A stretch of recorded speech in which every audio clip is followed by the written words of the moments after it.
3, 2, 1.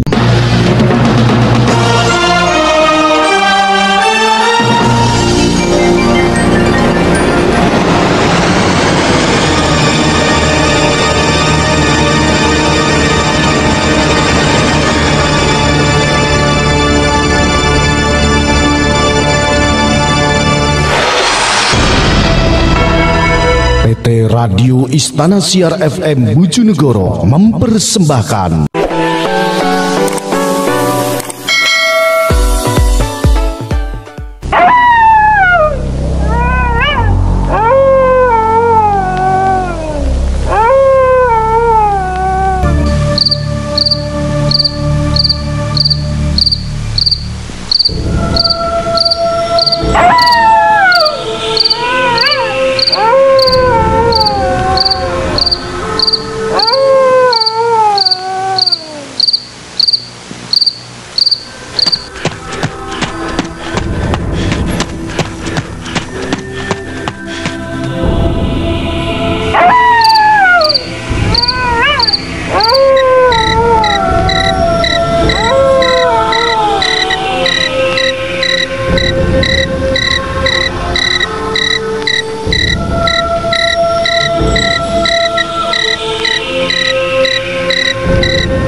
kembali tim Jimat punya cerita dengan judul Pengalaman Seram.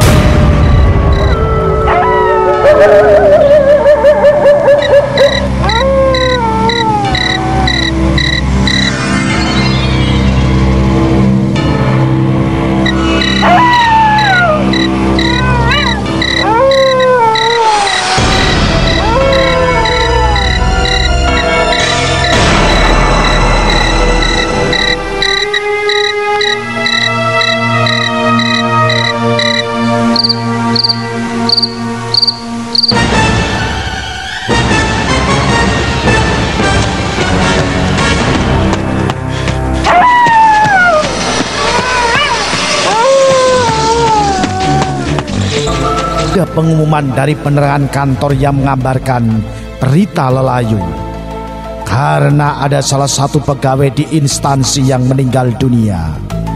Pak Azuri sempat terkejut karena yang meninggal adalah temannya sejawat sebagai Satpol PP dan rencananya nanti sepulang dari kantor setelah maghrib akan menjenguk ke rumah Pak itu yang memang hampir 1 minggu ini sedang mengalami sakit.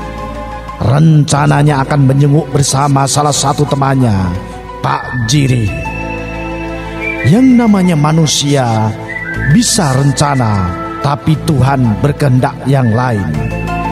Rencana diubah akan melayat malam hari saja. Pemakamannya akan dilaksanakan besok.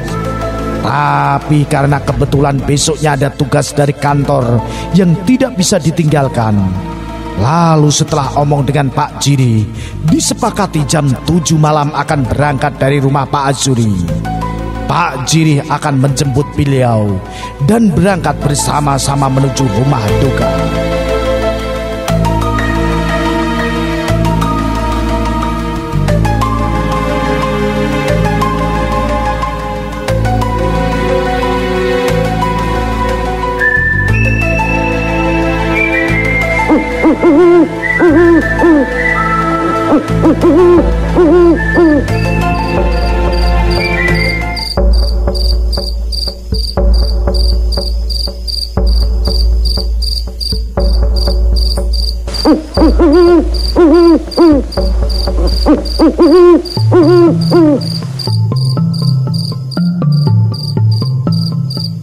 Jam 7 malam kurang, Pak Jirih pun datang.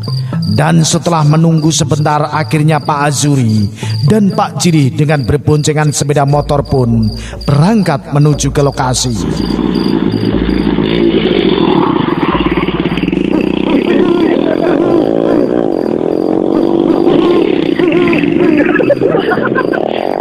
Permaisuri yang berada di depan karena beliau tahu lokasi rumah almarhum Pak Abdul yang kebetulan tidak jauh dari kampung kelahiran beliau di daerah itu. Melewati jalan tembus dari daerah itu adalah pilihan jalan yang akan dilewati karena lebih singkat dan tidak terlalu ramai. Tidak sampai setengah jam perjalanan, sampailah mereka di lokasi rumah duka. Lalu setelah memarkirkan motor, masuklah mereka ke dalam untuk mendoakan bagi kedamaian dan ketentraman arwah Pak Abdul. Setelah itu menyalami keluarga yang berduka dan menguatkan mereka. Kemudian dipersilakan duduk di tempat yang telah disediakan. Lalu berdua membaur dengan warga yang ada dan saling berkenalan. Lalu mengobrol tentang almarhum dan keluarga serta ikut mendengarkan rencana tentang pemakaman almarhum. Tak terasa hampir 2 jam lebih mereka di sana. Karena dianggap sudah cukup lama dan sudah tidak ada kepentingan lagi, akhirnya mereka berpamitan kepada keluarga almarhum. Sekalian permintaan maaf dan izin untuk tidak bisa menghadiri acara pemakaman jenazah karena tugas yang tidak bisa ditinggalkan untuk besok harinya. Juga mereka pun memohon pamit kepada warga yang hadir di sana. Lalu mereka pun meninggalkan lokasi.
Sebagai gambaran, jalan tembus itu adalah jalan aspal yang cukup besar.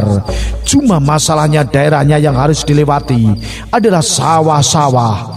Dan rumah pun tidak terlalu ramai, hanya di lokasi tertentu saja.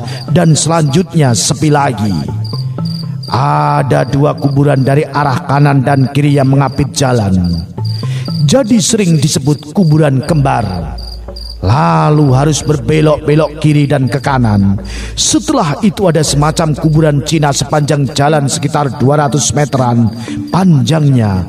Dan hutan kecil pohon jati yang sepi. Lalu ada jembatan yang juga terkenal keangkerannya.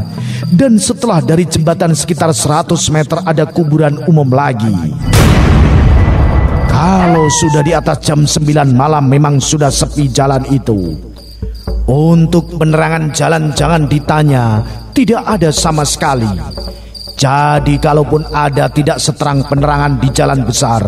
Jadi kalau tidak bertemu dengan mobil atau motor dari arah berlawanan, kita harus berhati-hati dalam membawa kendaraan mobil atau motor. Dan sebagian besar kiri dan kanan jalan adalah daerah persawahan.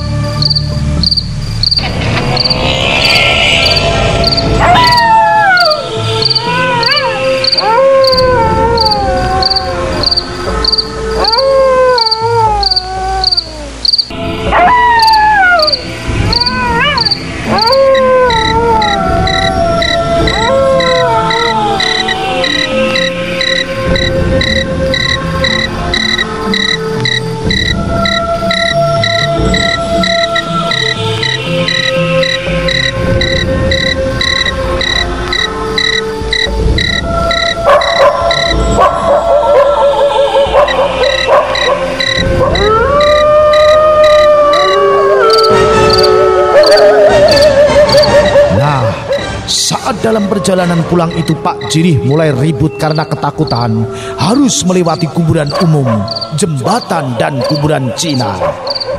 Karena dia melihat ada putih-putih loncat-loncat dari seberang kuburan menuju masuk kuburan. Mas, apa itu di depan dekat kuburan itu yang loncat-loncat, Mas? Apa itu, Mas? Apa toh? Gak ada apa-apa gitu loh. Oh, itu paling-paling kambing lepas yang nyebrang. Di sini kan banyak yang pelihara kambing. Padahal beliau tahu ada si pocong lagi nyebrang ke kuburan.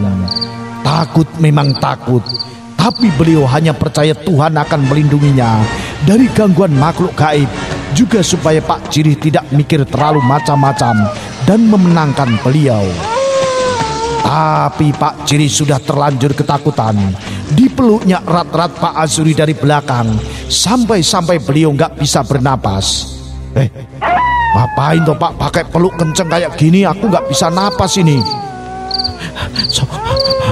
Sorry Mas, aku takut. Agak kenceng dikit dong motornya Mas. Aku takut. Lalu setelah melewati kuburan, Pak Azuri sekilas melihat ada orang besar sedang merokok di buk jembatan. Tapi beliau tetap tenang sambil komat kamit berdoa, dan lalu beliau memencet bel motor tanda permisi.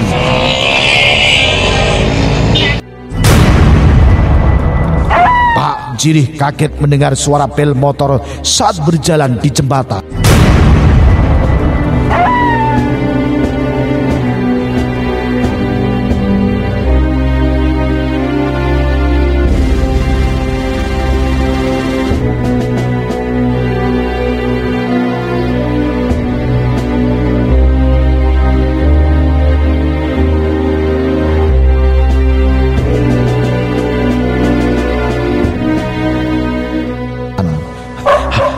Mas, kok bunyiin bel?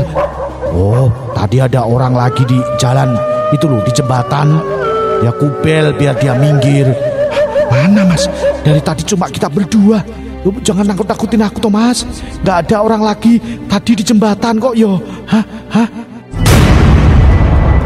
Setelah dari jembatan jalan agak menanjak sehingga motor melambat dan sampailah di jalan yang di sebelah kanannya adalah komplek kuburan Cina tua dan umum, dan di sebelah kiri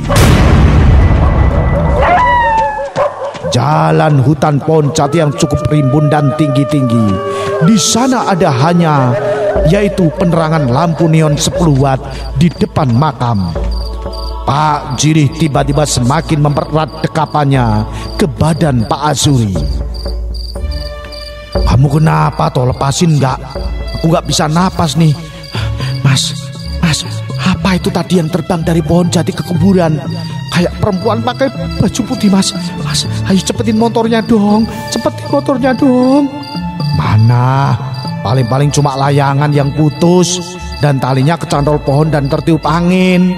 Sambil berusaha melonggarkan pelukan tangan Pak Jirih, Pak Azuri pun tahu ada kuntilanak lagi terbang melintas di depan mereka. Hanya dia berusaha tenang supaya temannya tidak tambah ketakutan. Akhirnya motor pun melewati kuburan Cina tua itu dan meluncur ke daerah yang lumayan banyak rumah penduduk. Cukup membuat Pak Jirih agak tenang walaupun tetap memeluk Pak Azuri. Setelah 5 menit tidak ada kejadian apa-apa, mereka harus melewati kuburan kembar. Di sini Pak Jirih mulai ketakutan lagi karena dari kejauhan melihat ada orang yang sedang menyapu di sekitar kuburan dan membakar sampah daun-daun. Mas, ada orang yang nyapu membakar sampah di kuburan kembar loh. Ayo Mas, kebut, takut Mas, takut. Pak Azuri tahu kalau itu adalah juru kunci makam kembar yang memang punya kebiasaan nyapu dan bersih-bersih makam di malam hari. Jadi beliau tidak takut. Tapi karena saking jengkelnya dengan Pak Jirih yang penakut sekali, sengaja memperlambat motornya semakin mendekati orang yang sedang menyapu. Pak Jirih mulai panik karena motor semakin melambat dan mendekati orang itu, dan akhirnya dia memejamkan matanya karena saking takutnya.